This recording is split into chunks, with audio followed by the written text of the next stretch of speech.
Hi అండి, అందరూ బాగున్నారా? ఈరోజు మన వీడియోలో రోడ్ సైడ్ బండి మీద అమ్మే మెత్తని పకోడీ అండి. మెత్తని పకోడీ అంటే ఎవరికి ఇష్టం ఉండదు చెప్పండి, అందరికీ ఇష్టమే కదా. చాలా టేస్టీగా ఉంటుందండి, చాలా సింపుల్గా చేసుకోవచ్చు దీన్ని మనం ఇంట్లో ఉన్న వాటితోటే ఒక 5 నిమిషాల్లోనే రెడీ చేసుకోవచ్చండి. పిల్లలు ఏదైనా తినాలని ఉంది, ఏదైనా చేసి పెట్టమని అడిగినప్పుడు కూడా దీన్ని అప్పటికప్పుడు మనము చేసి పెట్టేయచ్చండి. పిల్లలు అయితే చాలా ఇష్టంగా తింటారు. కొంతమంది అయితే గట్టిగా ఉండే క్రిస్పీ పకోడీ ఇష్టం కదండి, కొంతమంది మెత్తని పకోడీని ఇష్టపడతారు కదా. అలా మెత్తని పకోడీ ఇష్టపడే వాళ్ళకి అప్పటికప్పుడు 5 నిమిషాల్లో చాలా ఈజీగా చేసేయచ్చండి.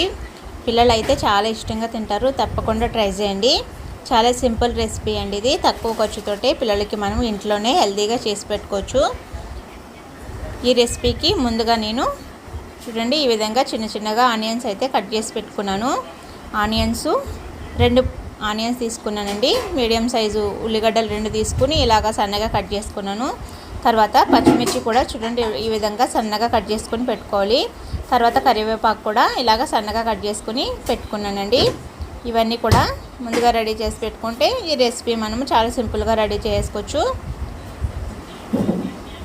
ఉల్లిపాయలు అతుక్కుని ఉంటాయి కదండి, అలా లేకుండా విడివిడిగా చేసుకోవాలి. ఒకసారి ఉల్లిపాయలను ఇలాగా నలుపుతున్నట్టయితే కనుక అన్నీ విడివిడిగా అయిపోతాయి. తర్వాత దీంట్లోకి నేను ఇంట్లో తయారు చేసుకున్న అల్లం పేస్ట్ అండి, సగం స్పూన్ వరకు అల్లం వెల్లుల్లి పేస్ట్ వేసుకున్నాను. నేను తక్కువ క్వాంటిటీలో చేస్తున్నాను కాబట్టి ఇంట్లో చేసుకునే విధంగా అయితే చూపిస్తున్నానండి. తర్వాత దీంట్లోకి రుచికి తగ్గ సాల్ట్ వేసుకుంటున్నాను. 1/2 టీ స్పూన్ వరకు వేసుకున్నానండి. తర్వాత దీంట్లో 1/2 టీ స్పూన్ వరకు వాము వేసుకోవాలి. తర్వాత దీంట్లో కొంచెం అంతా సోడా వేసుకోవాలండి. ఇవన్నీ వేసుకున్న తర్వాత దీంట్లో నేను కలర్ కోసమని పసుపు వేసుకుంటున్నాను. పసుపు అనేది మీ ఇష్టం అండి, మనకి మంచి ఎల్లో కలర్ కావాలనుకుంటే పసుపు వేసుకోవచ్చు. పసుపు కూడా నేను చిటికెడంతా వేసుకున్నాను. తర్వాత దీంట్లోకి నేను శనగపిండి వేసుకుంటున్నానండి. శనగపిండి మనకి 4 గుప్పుల వరకు పడుతుంది. మీరు కప్పుల లెక్కని కొలుచుకోవాలనుకుంటే కనుక 1 కప్పు ఉల్లిపాయలకి 1 కప్పు శనగపిండి పడుతుందండి.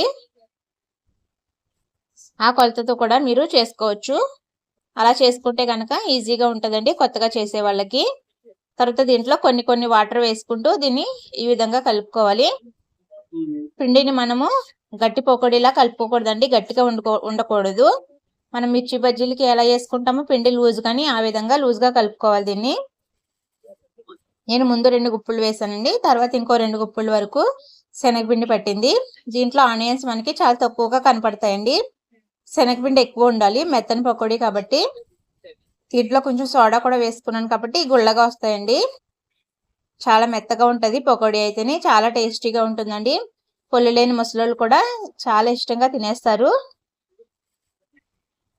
వాటర్ మటుకు కొన్ని చూసుకుని వేసుకోండి. ఒకసారి ఎక్కువ వేసినా కానీ మళ్ళీ లూజ్ అయిపోతుంది కదా, అందుకని వాటర్ కొంచెం వేసుకుంటూ పిండిని జారుడు పిండిలాగా కలుపుకోవాలి.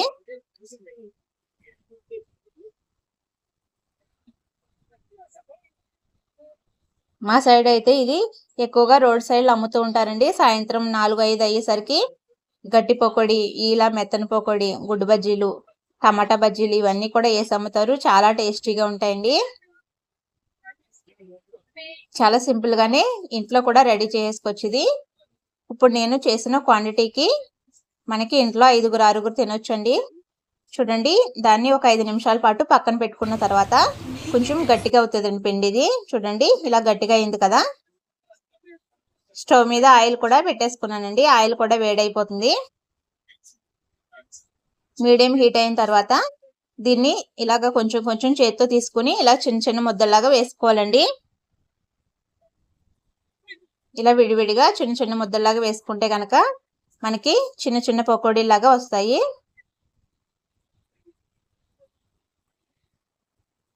ఆయిల్ మీడియం హీట్ అవ్వాలి.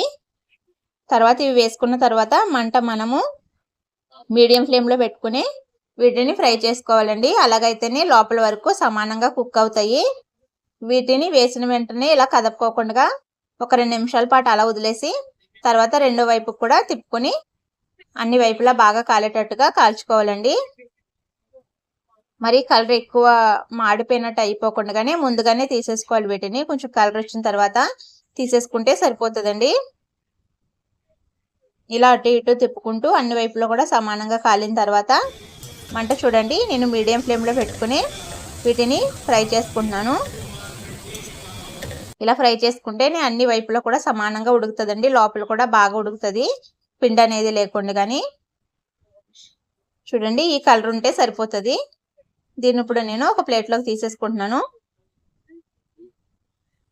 చూడండి, చాలా సింపుల్గా మనకి పకోడీ అనేది రెడీ అయిపోయింది.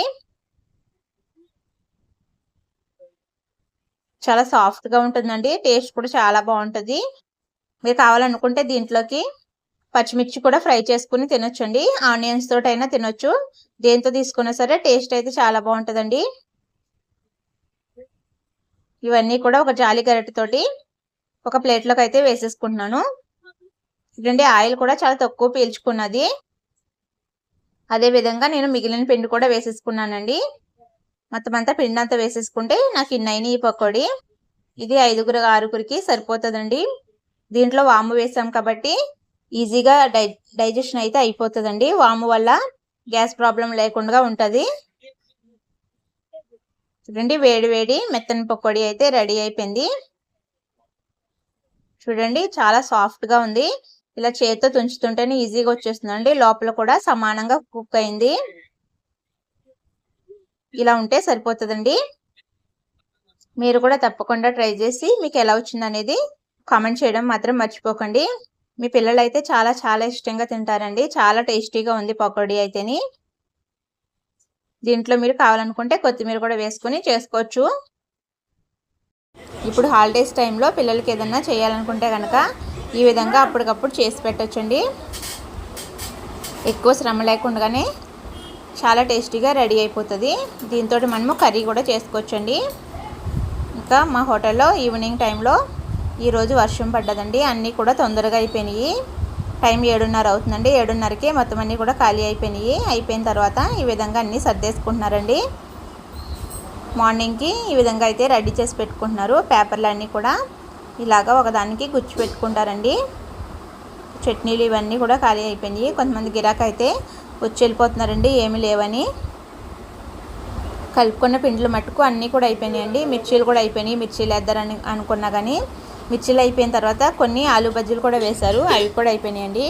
వర్షం పడితే సాయంత్రం పూట గిరాకీ అయితే చాలా బాగుంటుందండి. ఎన్ని వేసినా కానీ అయిపోతూనే ఉంటాయి. ఎక్కువగా వేడి వేడి మిర్చి బజ్జీలు అయితే ఎక్కువ తింటూ ఉంటారండి. వాతావరణం చల్లగా ఉన్నప్పుడు వేడిగా మనం ఏం వేసి పెట్టినా సరే అమ్ముడైపోతాయి. ఇవన్నీ అయిపోయిన తర్వాత సామాన్లన్నీ బయటెట్టేసుకుని తోమేసుకుంటామండి. ఇంకా అదొకటే లాస్ట్ పని ఉంటుంది. చూడండి, సామాన్లన్నీ బయట పెట్టేసుకుని దీనిపైన కొన్ని వాటర్ జల్లేసుకుని ఉంచుకుంటాను. ఇవన్నీ క్లీన్ చేసేసుకుంటే నా పని అయితే అయిపోతుందండి. వీడియో మీకు నచ్చింది అనుకుంటున్నాను. నచ్చితే కనుక లైక్ చేయడం మాత్రం మర్చిపోకండి. లైక్ చేసి నా ఛానల్ని సబ్స్క్రైబ్ చేసుకోండి. ఎవరికైనా యూజ్ అవుతుంది అనుకుంటే కనుక షేర్ చేయండి. Thank you.